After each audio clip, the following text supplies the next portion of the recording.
আইপিটিএতে বাবা খুবই ইনভলভ ছিল এবং সেই সূত্রেই আমার ধারণা পবন দাশগুপ্তের সঙ্গে যোগাযোগটা হয়। বহু মানুষের সঙ্গে সেই সূত্রেই যোগাযোগটা হয় এবং বাবাকে নিয়ে যাওয়া হয় গুরুদত্ত প্রোডাকশনে, বম্বেতে চলে যায় আর্লি 50s। সেখানে গিয়ে বাবার মানে ধারণা ছিল যে কোনোদিনও গুরুদত্তের কোনো ছবিতে কাজ করবেন, সেই জন্যই ওখানে বসেছিলেন, কিন্তু সেই কাজ আর হয়নি আর কি। তো যখন বাবাকে নিয়ে যাওয়া হয়েছে যে উনি শুরু করবেন এই সিনেমাটা, তো উনি খুব অদ্ভুত লেগেছে, এটা বাচ্চা ছেলে পারবে তো। তো তারপর তারপর যখন গানটা শোনেন, শেষ বিচারে আসা যখন শোনেন উনি, তখন উনি কেঁদে ফেলেন এবং কেঁদে ফেলে তখন বলেন, না তুমি করবে আমার গান। আরতি পিসি তো আমাদের মানে বাড়ির লোক আর কি, অলমোস্ট। তো অনেক ছোট, আমি একদম ছোটবেলা থেকে আরতি পিসিকে দেখছি এবং আরতি পিসি যখন আসতেন তখন ওই মারফির একটা হতো, রিয়েলিটি শো টাইপের, সেখানে জিতেছে। বাবা আর মানা জেঠু দুজনেই বোধহয় নিজেদের ছেলে মেয়েদের এই প্রফেশনাল মিউজিক লাইনটায় ঢুকতে দিতে চাননি। তোর বাবাটা না, কি হলো, তোর বাবাটা আগে যাতা, আর কেন কি করলো, এই দেখ দেখ কি করেছে বলে উনি এক্সপ্লেন করতে শুরু করেন কীভাবে স্কেলগুলো চেঞ্জ হচ্ছে, খুব একটা ডিফিকাল্ট একটা পিস আর কি। তো আমি খুব হাসছি, আর পারে না, এই সব আমাকে দিয়েই করাবে আর কি। কিছু গান সুধীন দাশগুপ্তর থেকে সলিল চৌধুরী নিয়েছিলেন। আমাকে একবার একটা সুযোগ দেওয়া হয়েছিল কোনো একটা সিনেমাতে, একটা উত্তম কুমারের কাঁধে চেপে ভেপু বাজানো, তো সেটা আমি না করে দিয়েছিলাম। এখন ভাবি কেন কেন করেছিলাম না। আশা ভোসলের গানটা কোন শেয়ালের স্বপ্ন, কোন শেয়ালের স্বপ্ন নিয়ে গানটা একটা আমি পরে, অনেক পরে স্কুলে বাবার নিজের গাওয়া একটা রেকর্ড, মানে ইনিশিয়াল স্টেজে গাওয়া একটা রেকর্ডিং একটা শুনেছিলাম। সেই গানটা না অনেক আরো সিম্পল ছিল। আচ্ছা। তো যেটা মনে হয় আমার ধারণা যে আশা ভোসলে হ্যাজ কন্ট্রিবিউটেড খানিকটা গায়কিতে। ছোটোখাটো বাচ্চারা তাদের ব্যান্ড বাজায়, তারা কে তুমি নন্দিনী, হ্যাঁ, জীবনে কি পাবো না বাজায়, গানটা জানে না কার। হ্যাঁ, বাবা শ্যামবাজার ওই বাণীচক্র থেকে ফেরত এলো শিখিয়ে, সপ্তাহে একদিন ওইখানে যেত, আর আরো দুদিন অন্য দুটো বাণীচক্রতে সেখান থেকে ফেরত এলো, এসে বাথরুমে ঢুকে ওইখানেই স্ট্রোকটা হয়ে যায়।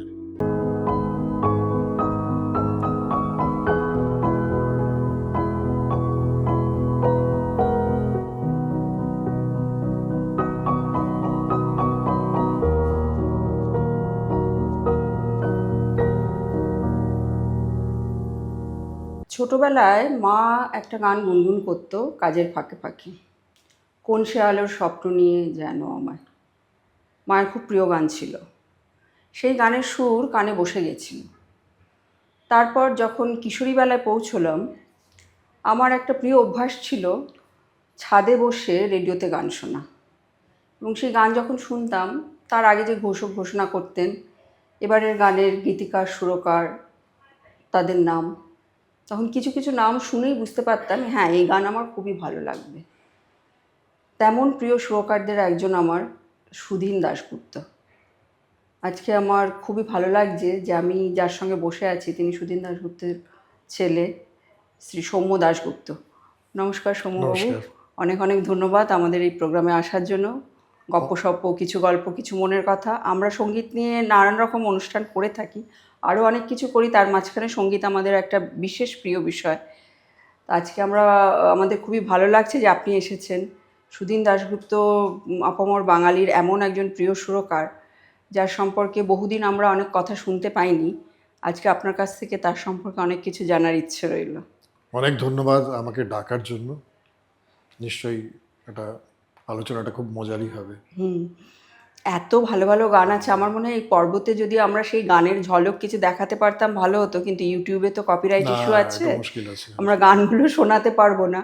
তবে যারা দর্শক শ্রোতা তাদের কাছে আমাদের অনুরোধ রইল যে ইউটিউবে গিয়ে সুধীন দাশগুপ্তের সুররূপিত গানগুলো শুনে নেবেন।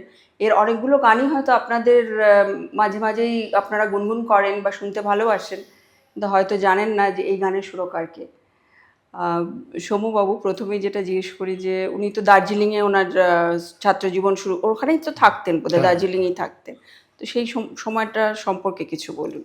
আসলে বাবারা 5 ভাই আর 2 বোন। আমার ঠাকুরদা একটা স্কুলের হেডমাস্টার ছিলেন এবং ওনার গান বাজনা একেবারেই পছন্দ করতেন না। কিন্তু আমার ঠাকুমা সেই ব্যাপারে খুব ইন্টারেস্টেড ছিলেন আর কি। এবং বাবা স্পেশালি ছোটোবেলায় খেলাধুলোটা একটু বেশি করতো। তো এই ডব্লিউসি ব্যানার্জির যে মেয়ে, সে আমার ঠাকুমার সঙ্গে খুব ক্লোজ ছিলেন উনি। তো এই থেকে সোশ্যালাইজেশনটা খুব বেশি হতো এবং সামহাও কোনো একটা কারণে মানে ওয়েস্টার্ন মিউজিকটা খুব বেশি মানে ওয়েস্টার্ন মিউজিক দিয়ে শুরু হয়েছিল বলতে পারেন আর কি। তো আমাদের যে সবচেয়ে বড় যে ভাই, তিনি পিয়ানো বাজাতে শুরু করেছিলেন এবং তিনি ভায়োলিনও বাজাতেন। তার দেখা দেখি তার পরের ভাইও বাজাতেন, তারপর বাবাও বাজাতে শুরু করে। তো বাবা যখন পিয়ানোটা বাজাতে শুরু করে, শিখতে শুরু করে, বাবার যে টিচার ছিলেন তিনি হচ্ছেন জর্জি ব্যাংকস। তিনি লুই ব্যাংকসের বাবা, ওরা সব দার্জিলিংয়ের লোক। তো বাবা যখন পিয়ানোটা বাজাতে শুরু করে তখন যে বড় জেঠু আর কি আমার, তিনি বলে যে তুই পিয়ানোটা বাজা, আমি তাহলে ভায়োলিনটা কনসেন্ট্রেট করি। তো এই তিনজন, তারপর আমার কাকুও বাবা দেখে দেখে শিখেছে এবং সবাই মিউজিকের মধ্যে একটু একটু করে চলে গেছে আর কি।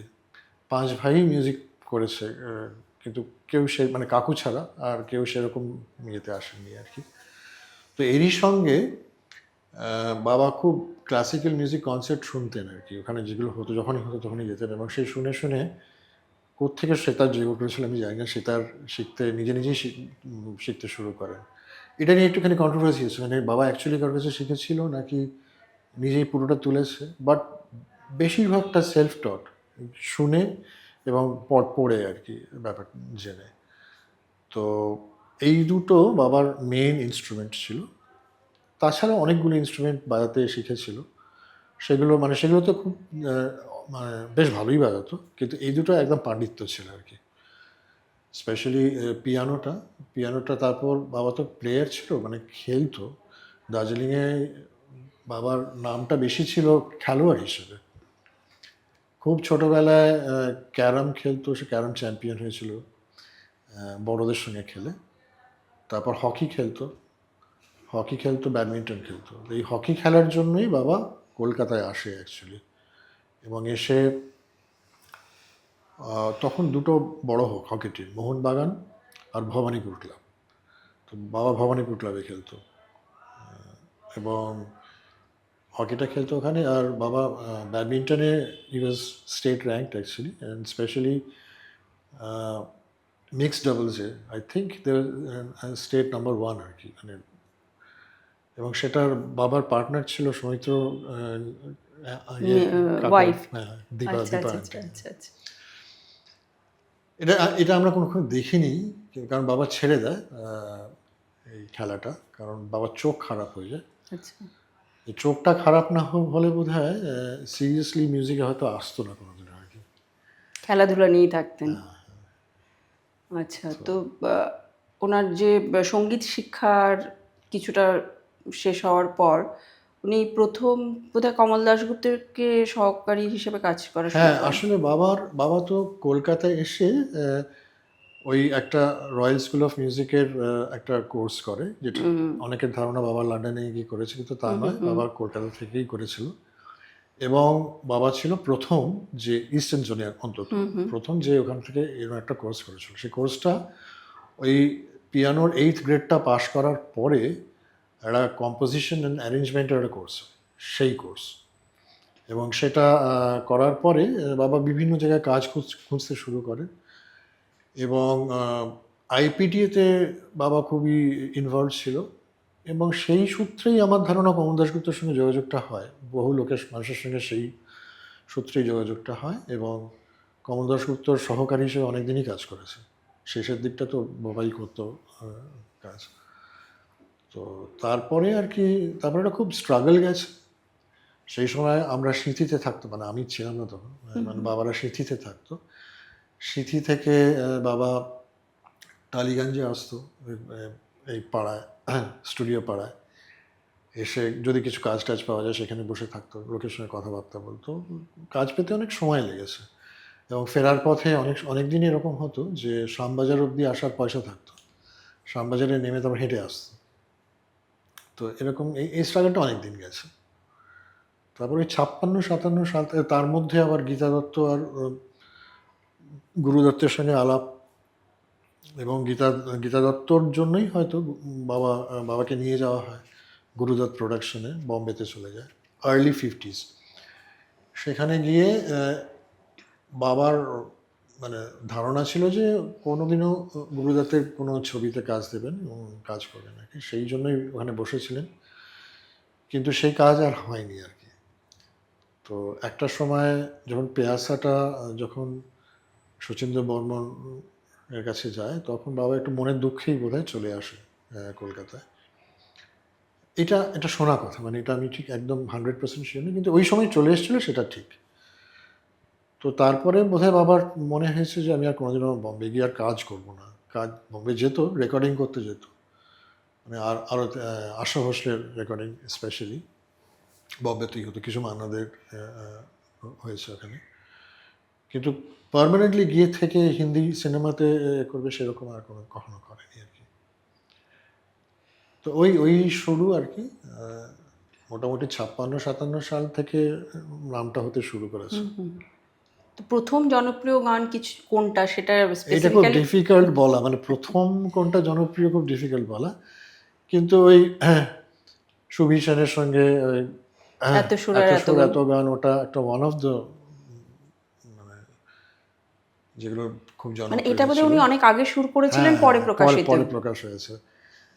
তারপরে বাবার ওই যে ডাক হরকটা যখন হয় তখন থেকে বাবার পপুলারিটিটা খুব বেশি হয় আর কি। তো ওই গানের গল্পটা একটু শুনি। ডাক হরকার, হ্যাঁ। হ্যাঁ, ডাক হরকারে যখন হয় তখন তারাশঙ্কর বাবু তো বাবার থেকে বছর 20 বড় ছিল, অনেকটাই বড়। তো যখন বাবাকে নিয়ে যাওয়া হয়েছে যে উনি সুর করবেন এই সিনেমাটার, তো উনি খুব অদ্ভুত লেগেছে, এটা বাচ্চা ছেলে পারবে তো। তো তারপর হ্যাঁ, তারপর যখন গানটা শোনেন, শেষ বিচারে আসা যখন শোনেন উনি, তখন উনি কেঁদে ফেলেন, এবং কেঁদে ফেলে তখন বলেন না তুমি করবে আমার গান। এবং এটা খুব ঝামেলা হয়েছিল মানে পরের দিকে, কারণ উনি প্রত্যেক জন্মদিন, ওনার জন্মদিনে একটা অনুষ্ঠান মতো হতো, সেখানে বাবাকে যেতেই হতো এবং সেখানে বাবাকে এই গানটা গাইতেই হতো, এবং উনি সেই গানটা শুনে কাঁদবেন নিজের জন্মদিনে। আচ্ছা। এবং প্রচণ্ড স্নেহ করতেন, এবং এটাও বলেছিলেন যে এরপরে আমার গান শুধু সুধিই করবে। তো তো খুব সাংঘাতিক একটা রিলেশনশিপ ছিল আর কি। তবে শেষের দিকে যখন ওনার বয়স আরও অনেকটা হয়ে গেছে এবং উনি এরকম কান্নাকাটি করেন, তখন বাবা চেষ্টা করতো না যাওয়ার, মানে গাইলেই মানে গেলেই গাইতে হবে, এবং গাইলেই উনি কাঁদবেন, ব্যাপারটা মানে খারাপ লাগতো আর কি। আমার একটা অসাধারণ একটা ইয়ে ছিল আর কি, বন্ডিং দুজনের মধ্যে, 20 বছরের ডিফারেন্স বয়সে, তার মধ্যে। ওনার তো মানে বিশেষ কিছু প্রিয় শিল্পী ছিলেন যারা মানে ওনার বেশিরভাগ গান করেছেন, তাদের মধ্যে একজন অন্যতম মান্না দে, আরতি মুখোপাধ্যায়, আশা ভোসলে, মানে এরাই বোধহয় বেশিরভাগ গানগুলো ওনার করেছেন, তাই না? বেশিরভাগ গান ঠিকই। তো এই শিল্পীদের নিয়ে কোনো আপনার নিজের দেখা প্রত্যক্ষ অভিজ্ঞতা, কোনো গল্প একটু যদি আমাদের জানান। হ্যাঁ, আরতি পিসি তো আমাদের মানে বাড়ির লোক আর কি, অলমোস্ট। তো অনেক ছোট, আমি একদম ছোটবেলা থেকে আরতি পিসিকে দেখছি একদম। এবং আরতি পিসি যখন আসতেন তখন ওই মারফির একটা ইয়ে হতো, রিয়েলিটি শো টাইপের, সেখানে উনি জিতেছিলেন। তো উনি যখন আসতেন তখন আমি তাকিয়ে থাকতাম, মানে কবে আরতি পিসি আসছে, মানে খুব ভালো ব্যাপার, কারণ আরতি পিসি একটা খুব স্নিগ্ধ একটা ব্যাপার ছিল আর কি। সাদা শাড়ি পরতেন সবসময়, এখনও বোধহয় তাই পরে, এই তো এই কাছাকাছি থাকেন আসলে। তো আরতি পিসি একটা ওই সাদা শাড়ি পরতেন, এবং আমি আমার মাকে বলতাম যে তুমি আরতি পিসির মতো শাড়ি পরতে পারো না। তো তো আরতি পিসির সঙ্গে আসলে বাবার খুব বন্ধু ছিলেন সুবীর হাজরা, সুবীর জেঠু। তো আরতি বেশি আর সুবীর জেঠুর বিয়ে হয় পরে। এবং আরতি বেশি আমি এই গত বছরই জিজ্ঞেস করছিলাম যে তোমাদের কী করে আলাপ হয়েছিল, এই যে তোদের বাড়িতে আলাপ হয়েছে, তো সেটা আমার জানা ছিল। আমি ভেবেছিলাম সুবীর জেঠুই নিয়ে এসেছিল। তো আরতি বেশি একদম আমাদের বাড়িতে মানে বাড়ির লোক। এবং একটা সময় এরকম ছিল উনি যখন বম্বেতে চলে যান, তখন ওনার এখানে বাড়ি ছিল না, বাড়িটা বোধহয় বিক্রি করে দিয়েছেন, এরকম কিছু একটা ব্যাপার হয়েছিল। তখন বম্বে থেকে যখন আসতেন এখানে প্রোগ্রাম করতে, তখন আমাদের বাড়িতে থাকতেন, ডোভার রোডের বাড়িতে। তো সেটা বেশ বছর 2-3 উনি এরকমভাবে কাটিয়েছেন। তখন আমি আবার ওনার সঙ্গে বাজাতাম, বছর 3 আমি ওনার সাথে বাজিয়েছি প্রোগ্রাম করা। আর মান্না জেঠু তো খুব একটা সাংঘাতিক লোক। উনি একটা হই মানে উনি বাড়িতে এলে একটা হই হবে, একটা সাংঘাতিক, ওইরকম সাংঘাতিক গলা, নানা রকম গল্প। কিন্তু বাবা আর মান্না জেঠু দুজনেই বোধহয় নিজেদের ছেলে মেয়েদের এই প্রফেশনাল মিউজিক লাইনটায় ঢুকতে দিতে চাননি।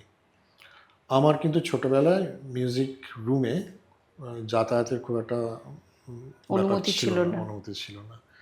পড়াশোনা করতে হবে আর খেলাধুলো করো, কোনো অসুবিধা নেই, কিন্তু গান বাজনাটা না করলেই ভালো, এরকম একটা ব্যাপার ছিল। তো এটা কেন? কারণ এরা এত বেশি স্ট্রাগল করেছে যে চাননি যে, তখনকার দিনে খুব কঠিনও ছিল যে এইভাবে একটা সংসার চালানো খুবই খুবই সহজ ব্যাপার ছিল না একদম। মানে এদের মতো লোকেরাও এতখানি স্ট্রাগল করেছে, কাজে with people with lesser talent তাদের পক্ষে তো ডেফিনেটলি অসুবিধা হবেই। তো মান্না জেঠুও, আমার মান্না জেঠুর একটা গল্প বলি। আমি একদিন, এটা অ্যারাউন্ড 1980-81 সাল এরকম সময়, আমি একটা রেকর্ডিংয়ে বাজাচ্ছি। তো মান্না জেঠু আমাকে দেখতে পেয়ে আমার পাশে এসে দাঁড়িয়েছেন। আমি এমন ভান করছি আমি দেখতে পাইনি, আমি ওই নোটেশনের দিকে তাকিয়ে নোটেশনটা তোলার চেষ্টা করছি, এরকম একটা। তো মান্না জেঠু আমাকে হঠাৎ করে, ইয়াং ম্যান, উনি সবসময় ইংরেজিতে কথা বলতেন, আমি তাকিয়েছি, হ্যাঁ জেঠু বলুন, এখানে কি করা হচ্ছে? কেন বাজাচ্ছি, কেন পড়াশুনো কি গোল্লায় গেছে? ঠিক এই কথাটা বললেন। এরকম আমতা আমতা করে বললাম যে না আমি পড়াশোনা করছি। তো বলে কী পড়া হয় শুনি? তো আমি বললাম যে আমি আর্কিটেকচার করছি। কোথায়? আমি শিবপুরে। আচ্ছা ঠিক আছে, এখানে যেন বেশি না দেখতে পাই। চলে গেলেন। মানে ফ্লোরে যত মিউজিশিয়ান আছে উনি চলে যাওয়ার পর হা করে হাসতে শুরু করেছে আর কি। তো এরকম মানে উনি চাইতেন না খুব একটা, বাবাও যে খুব একটা চাইতেন তা নয়। ইনফ্যাক্ট আমি গিটার বাজাতে শিখতে শুরু করেছি অনেক দেরিতে, কারণ আমার খুব একটা পারমিশন ছিল না আর কি। তো এরা মানে সাংঘাতিক, আরও অনেক প্রচুর গল্প, মানে দু একটা শুনি একটু, যেগুলো মনে পড়ছে এক্ষুনি। তো মান্না জেঠু, আচ্ছা অনেক পরে বাবা তো বাচ্চাদের সঙ্গে খুব খেলতো, বাচ্চাদের সঙ্গে খুব ভালোবাসতো, বাচ্চাদের সঙ্গে মানে র্যাপোটা ভীষণ বেশি ছিল বাবার। তো ওই বাচ্চাদের জন্য 3খানা অ্যালবাম করেছিল পুজোয়। তো তার যে থার্ড অ্যালবামটা সেটা হচ্ছে হিংসুটে দৈত্য আমার মতে বাবার one of the best works, মানে ভীষণ ভালো কাজ একটা। এবং সেটা 3 মাস রিহার্সাল চলেছে বাড়িতে, বাচ্চাদের নিয়ে করা, সে বাচ্চারা 3 পার্ট হারমোনিজ করছে, অসাধারণ, দেখার মতো। তো আমার সেইবার ওই যখন রেকর্ডিংটা হচ্ছে, তো সেই সময় আমার কলেজে বোধহয় কোনো পরীক্ষা ছিল আর কি, আমি বাজাতে পারিনি। কিন্তু একটা উইকেন্ডে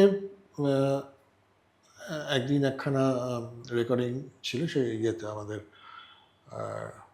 গ্রামাফোন কোম্পানি ইয়েতে, HMV-তে। সেখানে মান্না জেঠু, সেদিন মান্না জেঠুর রেকর্ডিং হবে, সেদিন আমি গিয়েছি জাস্ট এমনি দেখার জন্য, বাজানোর জন্য নয়। তো হচ্ছে, রেকর্ডিং হচ্ছে, তো একটা সময় একটুখানি রেস্ট, মানে বিভিন্ন রকম তুলছে। তো মান্না জেঠুকে একটা কর্নারে দাঁড়িয়ে কিছুটা প্র্যাকটিস করছে না, কী ব্যাপার। তো আমি একটু কাছে গিয়েছি, তোর বাবাটা না, কী হলো, তোর বাবাটা একটা জাতা। আর কেন, কী করলো? এই দেখ কী করেছে বলে উনি এক্সপ্লেন করতে শুরু করেন কীভাবে স্কেলগুলো চেঞ্জ হচ্ছে, খুব একটা ডিফিকাল্ট একটা পিস আর কি। তো আমি খুব হাসছি, আর পারে না, এই সব আমাকে দিয়েই করাবে আর কি। তো দুজনের মধ্যে খুব ভালো রিলেশনশিপ, এবং দুজন দুজনকে, বাবা মান্না জেঠুকে মান্না বাবু বলতেন এবং মান্না দে বাবাকে সুধীন বাবু বলতেন। মান্না দে একটু বয়সে বড় ছিলেন, কিন্তু নাম ধরে কখনো ডাকতেন না।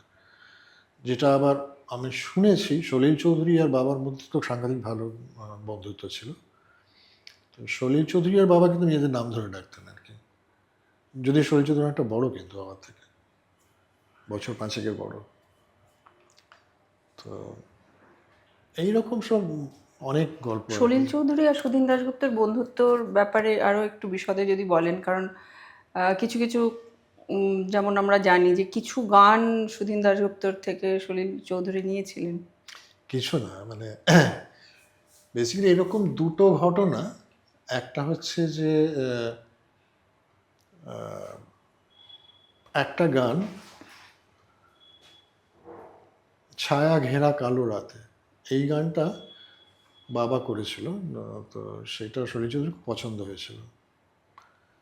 তো সলিল চৌধুরী এসে বাবাকে বলেছিল এই গানটা আমি নিচ্ছি। ওদের মধ্যে বন্ধুত্বটা এমনই ছিল, ঠিক আছে নে, তুই তো পারি করতে অ্যাপারেন্টলি। তো সেই গানের সুরটা নিয়ে উনি কিন্তু সুহানা সাফার গানটা করেছিলেন, সুহানা সাফার মৌসম যারা। তো ওইটা একটা সাংঘাতিক ব্যাপার, যেটা খুব মজার। মানে তখনকার দিনে এদের মধ্যে বন্ধুত্বটা এমনই ছিল, এটা অ্যালাউডও ছিল। এখনকার দিনে হলে মারপিট লেগে যেত আর কি। এইটা একটা। আর তারপরে রানারটা কিন্তু বাবা আগে ইয়ে করেছিল, সুর করেছিল। ঠিকানাও ঠিকানা ঠিকানা। সরি, রানার বলছি, ঠিকানা বাবা আগে সুর করেছিল। তারপরে সেটা সলিল চৌধুরী বাবাকে বলেন যে না, আমি এটা করতে যদি ছেড়ে দেয় আমাকে। একটু ওটা চেঞ্জ করে দিয়েছিলেন উনি, অনেকটাই ওটা ওনার মতো, এটা বাবার সাথে কোনো কিছুটা মিল ছিল না, কিছুটা মিল। আমি একটু ওনার ভার্সনটা শুনেছিলাম, সুধীন দাশগুপ্তের ভার্সনটা। খুব একটা মিল, সেরকম খুব একটা মিল না। আচ্ছা। উনি ওটা ওনার মতোই করেছেন, যদি কিছু হয়তো মিল থেকে যেতে পারে, বাট তা নয়। কিন্তু ওই গানটা কিন্তু ঠিকানা কিন্তু আগে ওই আইপিটিতে গাওয়া হতো, মানে ওনার সুধীন দাশগুপ্তের সুরের গানটা। আর সুধীন দাশগুপ্তের সুরের মধ্যে যেটা রয়েছে সেটা হচ্ছে একটা দারুণ মজা, দারুণ অভিনয় করার একটা, যার জন্য মান্নাদের গলায় বোধহয় ওনার গান আরো বেশি খুলতো।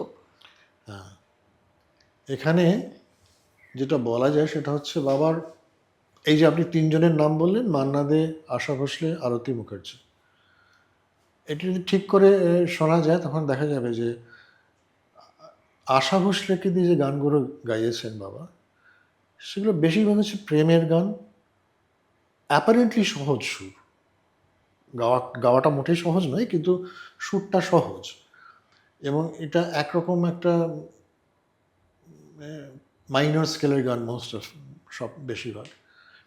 তো একটা একটা ট্রেন্ড ফলো করে।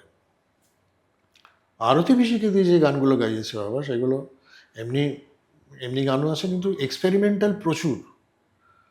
মানে বন্য বন্যকে এই অরণ্য ভালো, ওই গানটা আরতি পিসি ছাড়া আমার মনে হয় না তখন সেই সময় কেউ গাইতে পারতো, এখনও কেউ গাইতে পারবে বলে আমার মনে হয় না ওইভাবে আর কি। তারপর আমি মিস ক্যালকাটা, ওই গানটা একটা সাংঘাতিক একটা এক্সপেরিমেন্টাল গান। সেই গানটা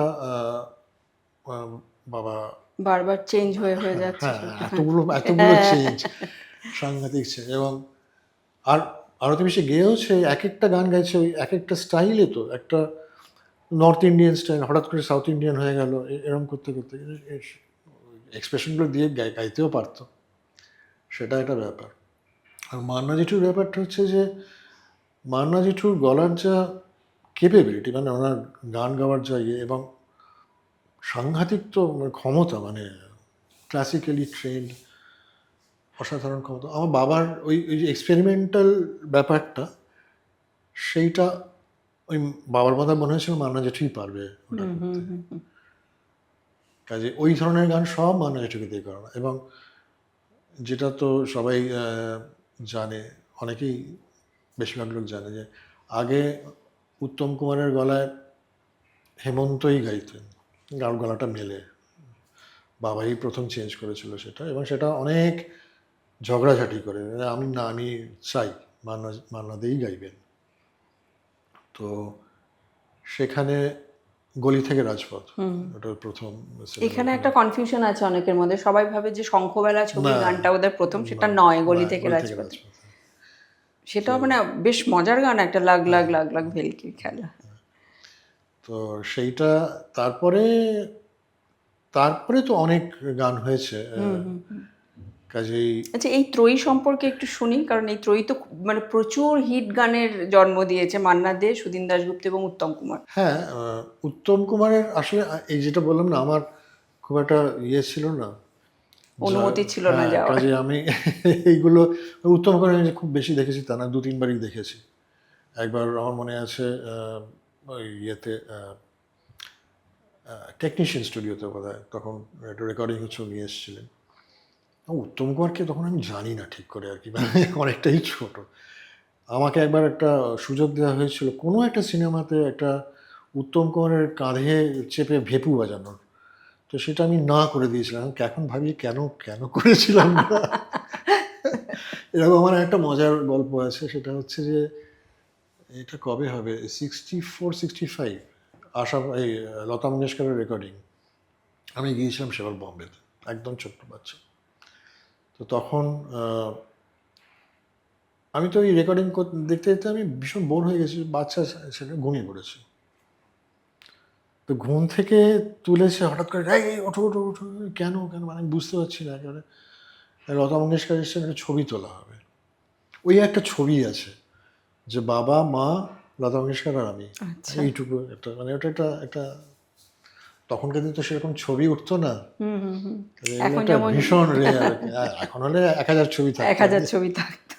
তো সেটা, ওটা খুব ইন্টারেস্টিং ছবি। আচ্ছা, ওনার মজার গানগুলোর মধ্যে যেমন ধরুন ছদ্মবেশীর যে গানটা, আমি কোন পথে যে চলি কোন কথা যে বলি, সেখানে মাঝখানে যে একটা পোর্শন আছে না, যেখানে যে একটা অংশ আছে না মাঝখানে, যেখানে ওই মান্না দে ওই একটা মজার একটা আওয়াজ করছেন, মানে একু বলে যে একটা, হ্যাঁ, এটা কি মান্না দে নিজে দিয়েছিলেন নাকি এটা সুদিন দাশগুপ্তর বলে দেওয়া? বলা শক্ত, বলা শক্ত, এটা আমি বলতে পারবো না, কারণ উনিও অনেক কিছু কন্ট্রিবিউট করতেন, বড় বড় সিঙ্গার সবাই। যেমনি আমি একটা এই প্রথমে যে গানটার কথা বললেন, আশা ভোসলের গানটা, কোন শেয়ালের শেয়ালের স্বপ্ন নিয়ে, কোন শেয়ালের স্বপ্ন নিয়ে গানটা একটা আমি পরে, অনেক পরে একটা স্কুলে বাবার নিজের গাওয়া একটা রেকর্ড, মানে ইনিশিয়াল স্টেজের গাওয়া একটা রেকর্ডিং একটা শুনেছিলাম। সেই গানটা না অনেক আরো সিম্পল ছিল। আচ্ছা।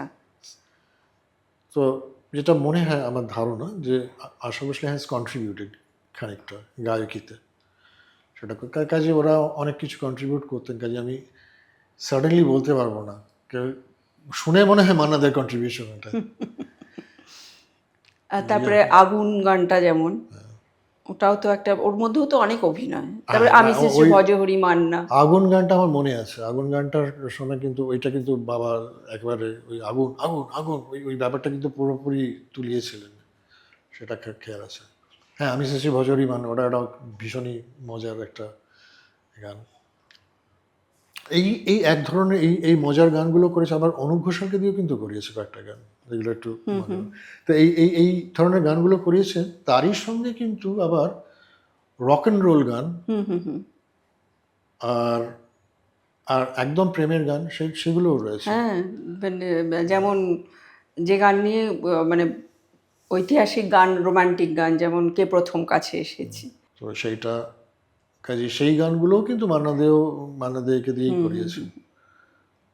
তারপর আর যেটা এখন অলমোস্ট অ্যানথেম হয়ে গেছে, অনেক ছোটোখাটো বাচ্চারা তাদের ব্যান্ড বাজায়, তারা কে তুমি নন্দিনী, হ্যাঁ, জীবনে কি পাবো না বাজায়, গানটা জানে না কার, কার, হ্যাঁ, সুরকার কে। এই দু একদিন আগেই আমার, দু একদিন না, কয়েকদিন আগে একটি ছেলে গান গাইছিল আমার ক্যাফেতে।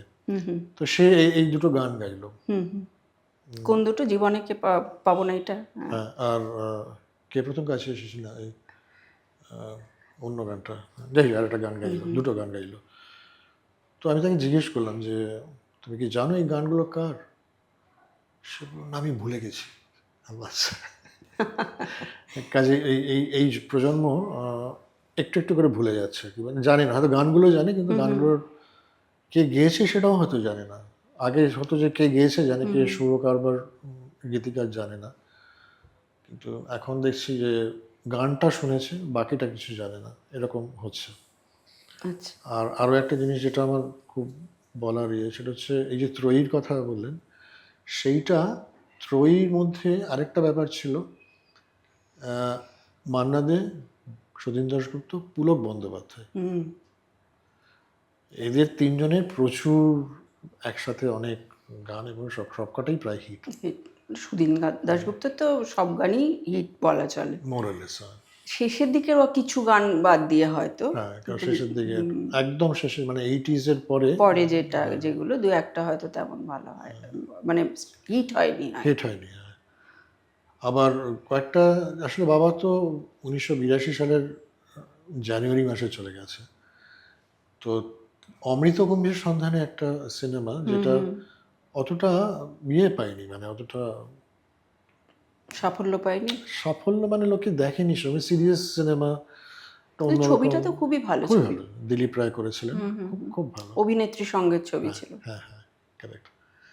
তো সেইখানে কিন্তু অনেকগুলো ভালো ভালো গান ছিল, স্পেশালি ওই ফোক বেসড গান, সেইগুলো কিন্তু আনফর্চুনেটলি খুব একটা পায়নি, সাফল্য বলবো আর কি, মানে লোকে শোনেনি, পরিচিতি পরিচিতিটা হয়নি, পায়নি আর কি। সেটাই।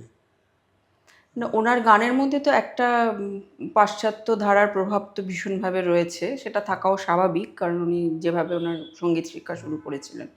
কিন্তু সেই একই মানুষ আবার প্রভু তোমার শেষ বিচারের আশায় আমি বসে আছি এই গান করেছেন। এবং তার চেয়েও বেশি আমি নিজেও অনেক দিন পর্যন্ত জানতাম না যে বাঁশবাগানের মাথার উপরের গান সুর উনি দিয়েছেন।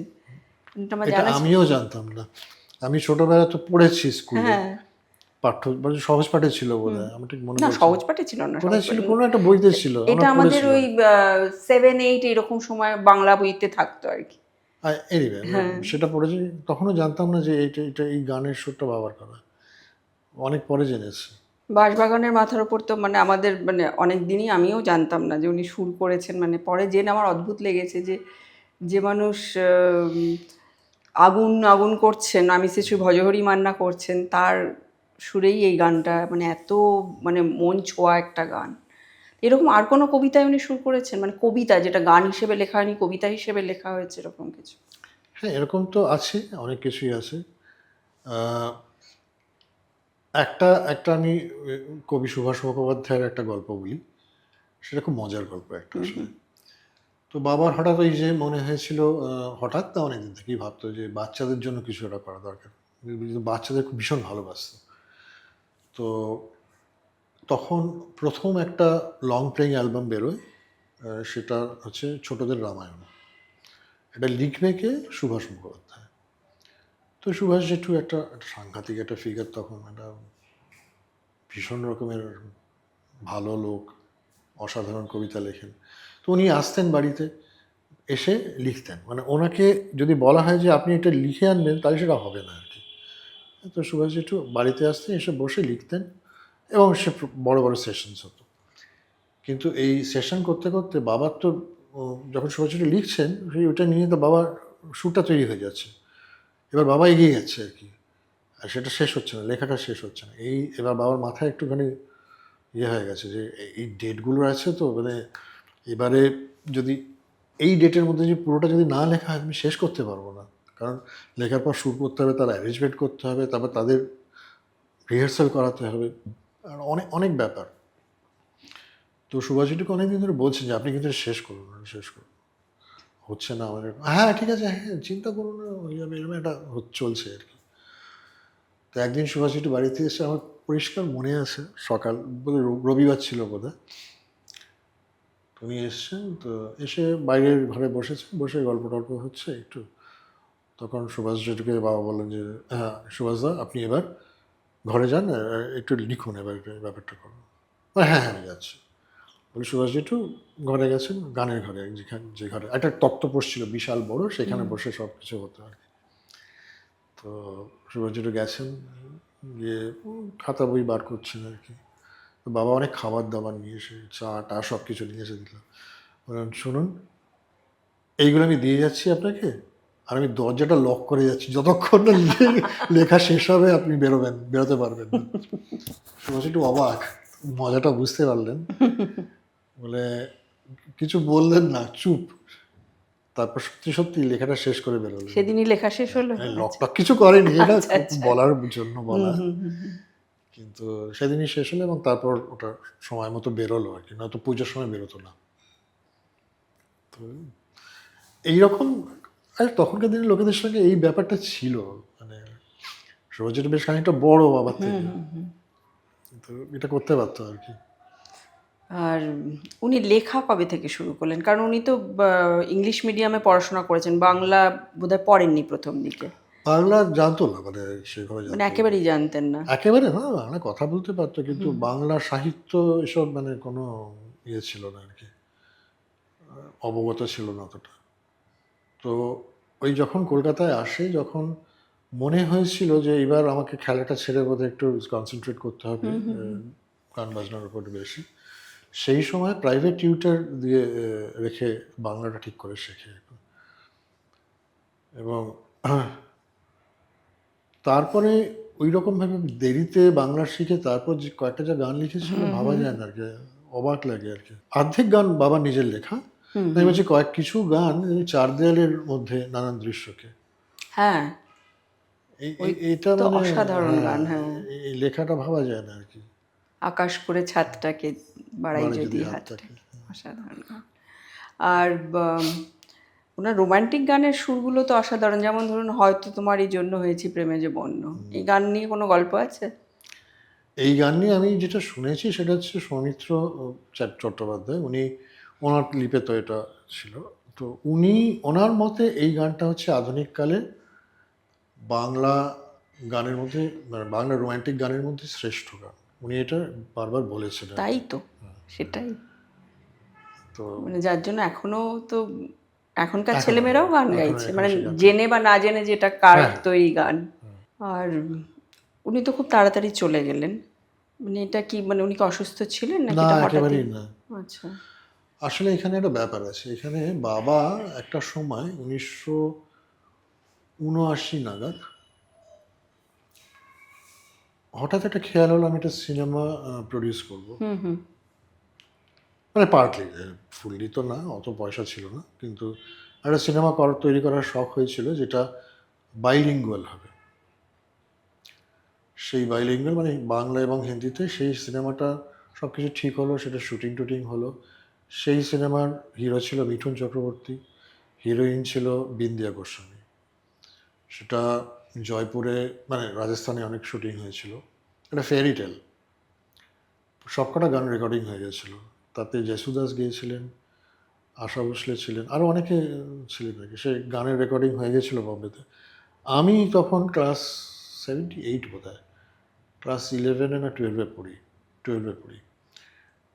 সেই সময় আমি রাজস্থান দেখতে, আমি এই গ্রুপটার সঙ্গে আমি ওদের সাথে চলে গেছিলাম জয়পুরে, আমি 25 দিন মতো ছিলাম। তো আমি দেখেছি এক ক্লোজ কোয়ার্টার্স আর কি কী হচ্ছে। কিন্তু সেই সিনেমাটা তৈরি করতে মানে চয়েস অফ পার্সোনাল, মানে যারা তৈরি করে এর মধ্যে ঠিক ছিল না আর কি। তো যেটা, মানে আপনি পরিচালক এদের কথা বলছেন? হ্যাঁ মানে সবটা মিলিয়ে আর কি। সবটা মিলিয়ে। আমি দেখতাম শুটিংটা ভোরবেলায় শুরু হয়, যতক্ষণ সূর্যটা যাতে উপরে থাকে। দুপুরবেলা তো শুটিং হয় না সেইভাবে। তো এদের শুটিং শুরু করতে করতেই 11টা বেজে যাচ্ছে। একটু সবাই খুব রিল্যাক্সড, তো যতখানি শুটিং করার কথা ছিল সেটা হয়নি। তারপর বাবা এলো বম্বেতে, রেকর্ডিংগুলো শেষ করে তারপর এলো জয়পুরে। তখন আমি চলে এসেছিলাম অবশ্য। সেই বইটা, সেই সিনেমাটা যে শেষ হলো না, সেটা নিয়ে একটা অসাংঘাতিক টেনশন ছিল। কারণ এটার একটা যিনি অ্যাকচুয়াল মেইন প্রডিউসার ছিলেন, তিনি তার উপর বাবাকে অনেক নানা রকমভাবে ঝামেলা করেছিলেন আর কি, অ্যাজ ইফ বাবার দোষে হয়নি। এটা একেবারেই ঠিক না, বাবার কাছে অনেকদিন আগেই হয়েছিল, বাকিরা খানিকটা গণ্ডগোল করেছিল আর কি। তো সেটা নিয়ে মাথায় ঘুরছিল, অনেক পয়সাও বাবা তার মধ্যে ঢেলেছিল আর কি। এইটা বোধহয় মাথায় ছিল। এইটা আমাদের কাকু কোনোদিনও বলতো না, একটু চাপা লোক তো, মানে কখনো এটা নিয়ে ডিসকাশন হয়নি। কিন্তু আমার ধারণা এটা একটুখানি প্লে করতো তাতে। ওই প্রেশারের রোগী, সবসময় প্রেশার ছিল। তো যখন বাবা চলে যায় সেই সময় আমি অসুস্থ, আমার মামস হয়েছে, আমি রিকভার করছি অবশ্য। মার একটা ইস্কেমিক হার্ট ছিল, মা একটুখানি একটা মাইল্ড হার্ট মতো হয়েছিল ছোট্ট, মাও শুয়ে। বাবা তখন খুব মানে রান্না খুব দারুণ রান্না করতো অ্যাকচুয়ালি। তো সে রান্না টান্না করতো, তখন খুব গল্প করতো। আসলে মানুষ বোধহয় চলে যাওয়ার আগে বুঝতে পারে, আমি জানি না কি, আমার সাথে সাংঘাতিক গল্প করতো তখন। ছোটবেলায় কত রকমের দুষ্টুমি করেছে সেই সব গল্প।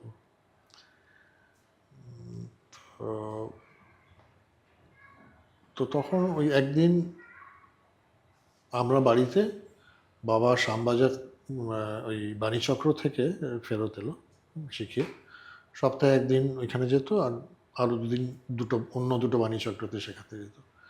সেখান থেকে ফেরত এলো, এসে বাথরুমে ঢুকলো, ঢুকে ওইখানেই স্ট্রোকটা হয়ে যায় আর কি। তো হাসপাতালে যাওয়ার চান্স পাননি নাকি? না, হাসপাতালে নিয়ে যাওয়া হয়েছিল বেশ গভীর রাত্রিরে। কিন্তু বাবাকে যখন নিয়ে যাওয়া হচ্ছে আইসিইউতে, তখন বাবার চোখ দেখে মনে হচ্ছিল আর ফিরবে না। মানে এটা মানে অদ্ভুত একটা লোক। মানে আমি একদম প্রস্তুত হয়ে গেছিলাম তখন, যদিও আমি অনেকটাই ছোট, আমি জাস্ট ফার্স্ট ইয়ার শেষ করেছি, সেকেন্ড ইয়ারে উঠেছি। আমি একদম তৈরি হয়ে গেছিলাম আর কি, এবং তাই হলো। সকালবেলা আরও একটা স্ট্রোক হলো, আরও সিভিয়ার, চলে গেছে। এবং এইগুলো টেনশনের জন্য হয়েছে, চাপা মানুষ, কিছু বলতো না, এটা আমার ধারণা। শরীর খারাপ ছিল না একেবারেই। তো ওনার স্মৃতি রক্ষার্থে কি কি কাজ হচ্ছে? শুরুতে আমরা একটা সুধীন দাশগুপ্ত সঙ্গীত পরিষদ বলে একটা তৈরি করেছিলাম। সেখানে অনেক কিছু করা হতো। সেখানে একটা স্কুল করা হয়েছিল, তারপর একটা কয়ার ছিল ওই নামে। প্রত্যেক 9th অক্টোবর হচ্ছে বাবার জন্মদিন, সেই সময় হয়তো 9th অক্টোবরই হতো না, আশেপাশে আর কি, একটা করে বড় প্রোগ্রাম করা হতো। রবীন্দ্র সদনেই হতো বেশিরভাগ সময়। তো এইগুলো অনেক বছর আমরা করেছি। তারপর কাকু অনেকগুলো, আমার কাকুর কথাটা না বললে আবার এটা অসম্পূর্ণ থেকে যায়। কাকু কিন্তু বাবার সাথে সবসময় ছিল, একটা স্টেজ ছাড়া। তো বাবার যত গান প্রথম দিককার, মানে মাঝখানেরটা ছেড়ে দিল বা শেষের দিকটা ছেড়ে দিলে হয়তো, কাকু কিন্তু তার অ্যারেঞ্জমেন্টের বড় পার্ট প্লে করতো আর কি। আমি কাকুর কাছে গিটার শিখেছি প্রথমে। আপনার কাকুর নামটা বলে? পরিমল দাশগুপ্ত। এবং পরিমল দাশগুপ্তকে প্রফেশনাল মিউজিশিয়ানরা সবাই চেনে। তখনকার দিনে he was the best arranger by far. আর ওইরকম অ্যারেঞ্জমেন্ট তখন কেউ করতে পারতেন না। কাকু কিন্তু পিয়ানো, গিটার, মাউথ অর্গান তিনটে ইনস্ট্রুমেন্ট ইকুয়ালি ভালো বাজাতো। এবং সে সাংঘাতিক স্কিল ছিল আর কি। মানে একটা গান শুনে নোটেশন করে নিচ্ছে, স্টাফ নোটেশন, কিন্তু বাংলায় নোটেশন না, স্টাফে। উনি কার কাছে শিখেছিলেন? এইটা আরেকটা রহস্য, বেশিরভাগটা বাবার কাছে। আচ্ছা। কিন্তু ওই রকম ফর্মালি না, বাবা যেটা শিখতো সেটা নিয়ে কাকু শিখতো আর কি, এরকম একটা ব্যাপার।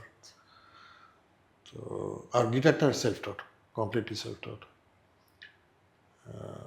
তো মিউজিক্যাল অ্যাকিউমেন্টটা সাংঘাতিক ছিল আর কি। তো বাবার কাকু, মানে বাবা যেমনি একটা গান তৈরি করলো, গান সুর হলো তার, মানে কথা এবং সুর হলো, সঙ্গে সঙ্গে কিন্তু ওই ইন্টারলিউড প্রিলিউড মিউজিকগুলো হয়ে যাচ্ছে কিন্তু ইমিডিয়েটলি।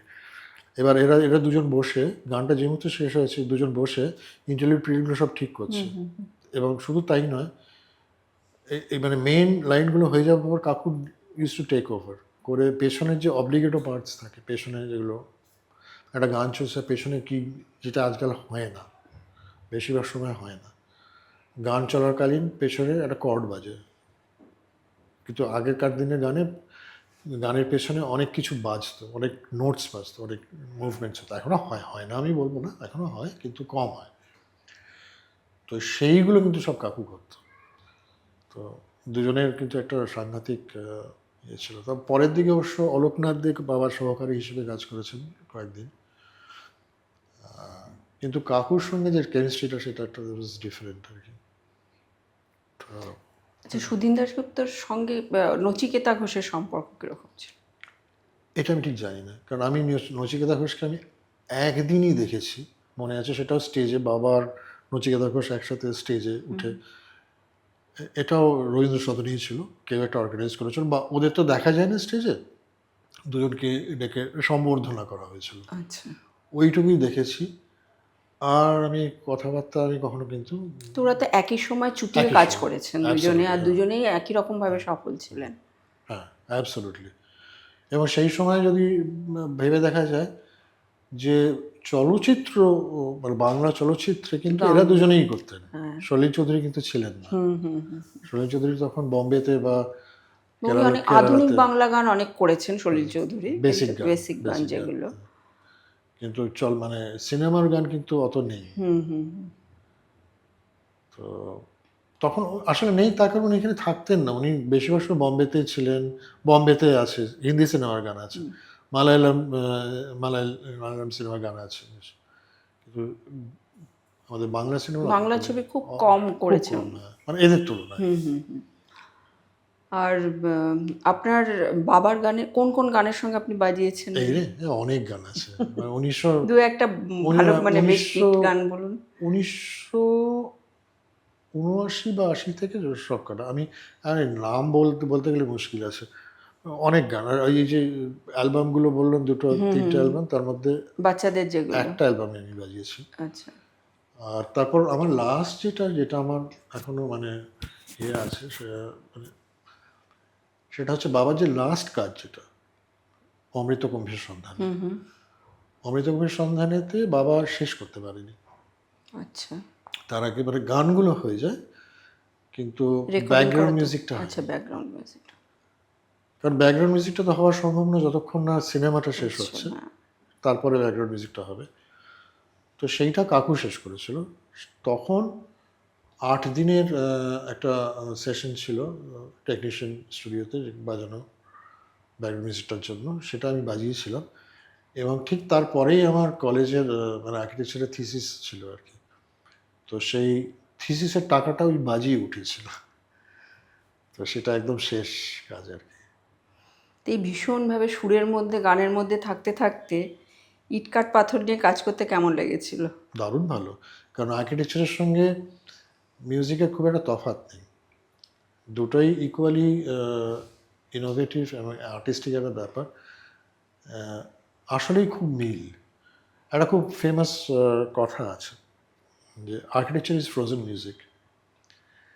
তো এবং সেটার উত্তরে, হ্যাঁ, সেটার উত্তরেও একটা কথা আছে, সেটা হচ্ছে if architecture is frozen music, the music must be liquefied architecture. হ্যাঁ, তো দুটো কিন্তু খুব একরকম, কারণ আর্কিটেকচারের মধ্যেও এই একটা মেইন একটা সুর মানে একটা ডিরেকশন থাকে, একটা থিম থাকে, একটা রিদম থাকে। এগুলো মানে এক্সপ্লেন করতে গেলে অনেক সময় লাগে, সেটা অন্য একটা ব্যাপার। তারপরে তার সঙ্গে একটা হারমোনি থাকে। তো এই জিনিসগুলো কিন্তু একই রকম মিউজিকের মতোই আর কি। মানে মিউজিকের যে তিনটে বেসিক জিনিস, মেলোডি, হারমোনি অ্যান্ড রিদম, এই তিনটে জিনিস কিন্তু আর্কিটেকচারে রয়েছে। কাজেই ইট পাত কাঠোর, ওটা হচ্ছে the difficult part of architecture, মানে যেটা মান্ডেন বলা যেতে পারে। কিন্তু অনেকগুলো পোর্শন, তো মানে একটা হচ্ছে ইন্সপিরেশন একটা, তারপর সেটা একটা বেসিক ডিজাইন, সেটা একটা, তারপরে ডিটেল ডিজাইন করে, তারপরে সেটাকে সাইটে নিয়ে গিয়ে সেটাকে তৈরি করতে হয়। এবার এই যে বেসিক ডিজাইন অবধি, সেটা হচ্ছে খুব ইনোভেটিভ ব্যাপার।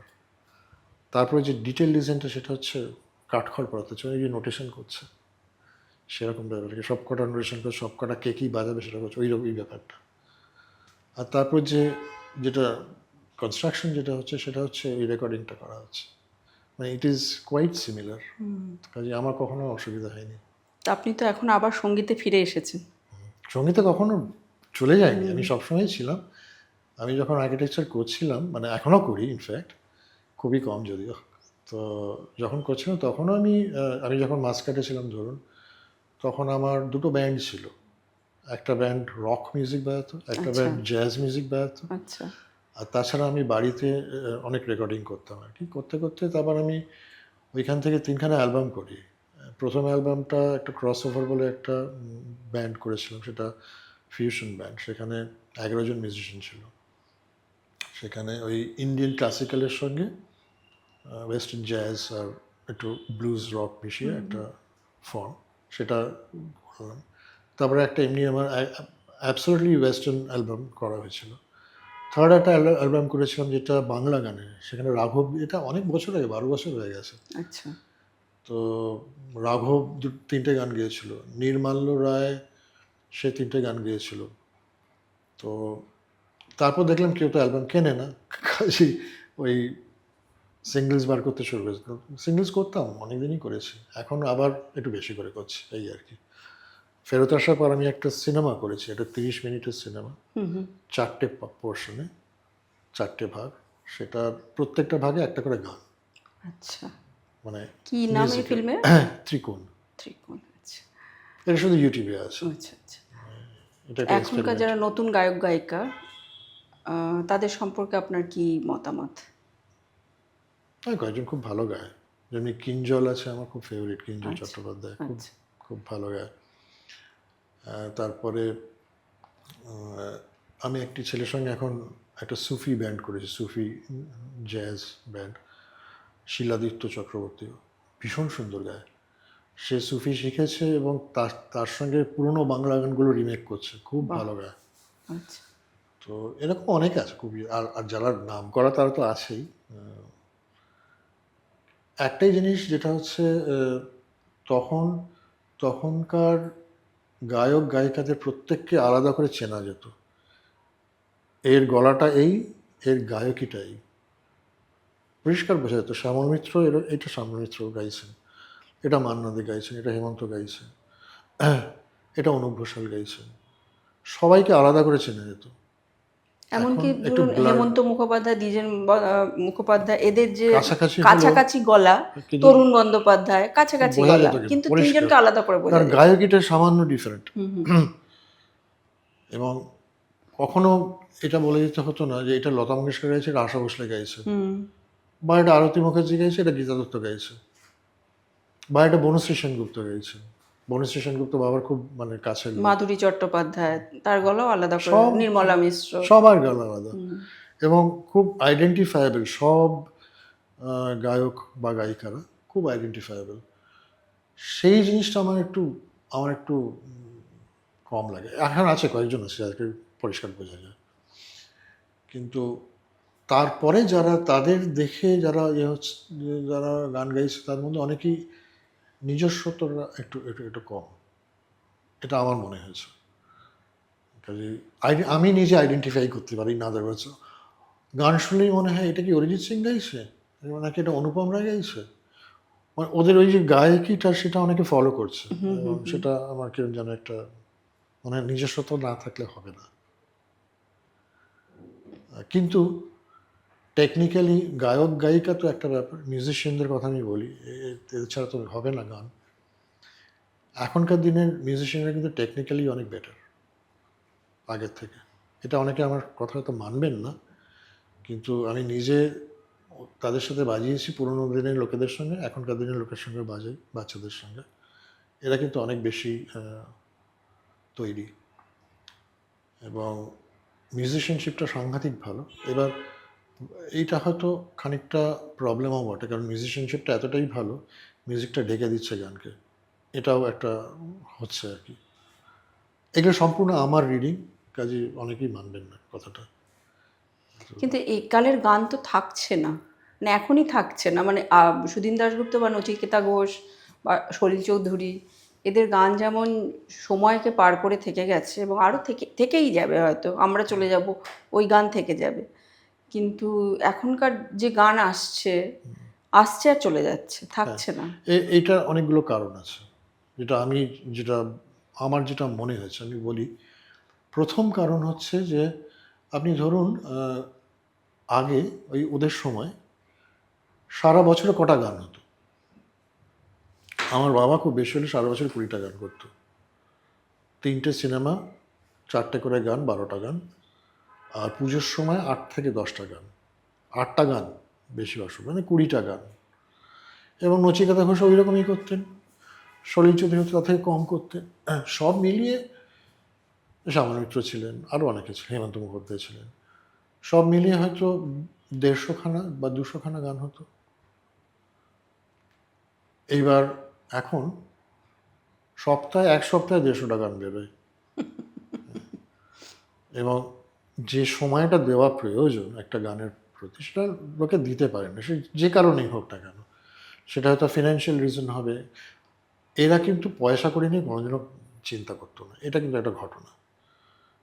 মানে হ্যাঁ, একটা চিন্তা তো থাকতো, সংসার টানতে হবে, সেই চিন্তা তো থাকতো, কিন্তু তার বাইরে কিন্তু আমার কবে গাড়ি হবে, আমার কত বাড়ি হবে, এই ব্যাপারটা অন্তত আমি আমার বাবাকে করতে কখনো দেখিনি।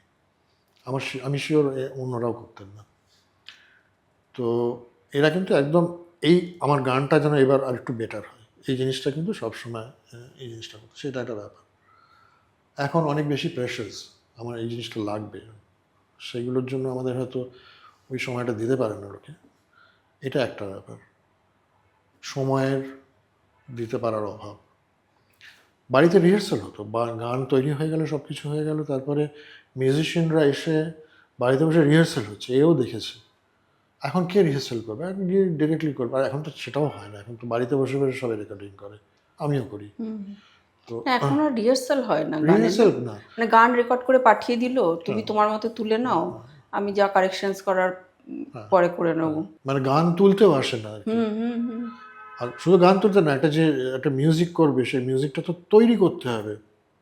এখন লোকে একটা গান তৈরি করে ফেললো, অনেকে অবশ্য নিজেই করে পুরোটা, বেশিরভাগ লোক কী করে, একটা গান তৈরি করলো, সেটা গান তৈরি করা মানে হলো তার কথা এবং সুর করলো, করে আরেকজনকে দিয়ে দিল অ্যারেঞ্জ করতে। এভাবে হয় না। এখন আমি যদি একটা করি মিউজিক, তাহলে আমি নিজেই অ্যারেঞ্জ করব। হয়তো আমি কিবোর্ড বাজানো অ্যারেঞ্জমেন্ট করতে হতে যেই পার্টগুলো দরকার আমি তো বাজাতে পারছি না, তখন কাউকে বলবো তুমি সেটা বাজিয়ে দাও, তুমি এগুলো একটু অ্যাড করো, কিন্তু বেসিক অ্যারেঞ্জমেন্টটা আমাকেই করতে হবে, না তো আমি গানটা কীভাবে, তার ফ্লেভারটা সে কী করে জানবে আমার গানের কী ফ্লেভার?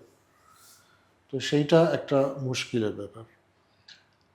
আরও একটা প্রবলেম হচ্ছে, এই যে ডিজিটাল রেকর্ডিং যবে থেকে শুরু হয়েছে, সবাই খুব কাঁটায় কাঁটায় রেকর্ডিং করে, মানে তালটা একদম একদম ঠিক থাকবে, তারপরে সুর একটু এদিক ওদিক করা যাবে না, সুর একটু এদিক ওদিক হলে মেলোডাইনে গিয়ে সব সুর ঠিক করে। এটা হয় না, কারণ একটু ইমপারফেকশন দরকার হয়। আগেকার দিনের গানগুলো শুনলে দেখা যাবে যে যখন গানটা একটুখানি একটা ইন্টারেস্টিং কোনো জায়গায় যাচ্ছে, একটা ক্রেসেন্ডো হচ্ছে, সেখানে স্পিডটা একটু বেড়ে যাচ্ছে। এটা কিন্তু খুব খুব কমন ছিল, স্পিডটা ফ্ল্যাকচুয়েট করতো। এখন স্পিড ফ্ল্যাকচুয়েট করলে যে রেকর্ডিং ইঞ্জিনে সে খুব সাংঘাতিক রাগ করে। আর এই যে একটু একটু এদিক ওদিক করে ইয়ে করা, আমার সাথে একদিন একজনের, খুব নাম বলবো না, কিন্তু একজনের সঙ্গে খুব ঝগড়া, যে এটা একটু নড়ে আছে, একটু সুরে লাগছে না। তো নড়ে আছে, একটা হচ্ছে তালের ব্যাপার, ওই তালের নড়ে তো থাকবেই, ওটাই তো মানুষের ইয়ে। তার মানে এটা কি? দেখো, যদি ধরো ভায়োলিন, একটা ইয়ে বাজছে, একটা বড় ভায়োলিন, 8খানা ভায়োলিন বাজছে। এখন 8খানা ভায়োলিন যদি, আর একটা সিম্ফনি অর্কেস্ট্রা, 20টা ভায়োলিন বাজছে, এই 20টা ভায়োলিন তো এক জিনিস বাজায় না।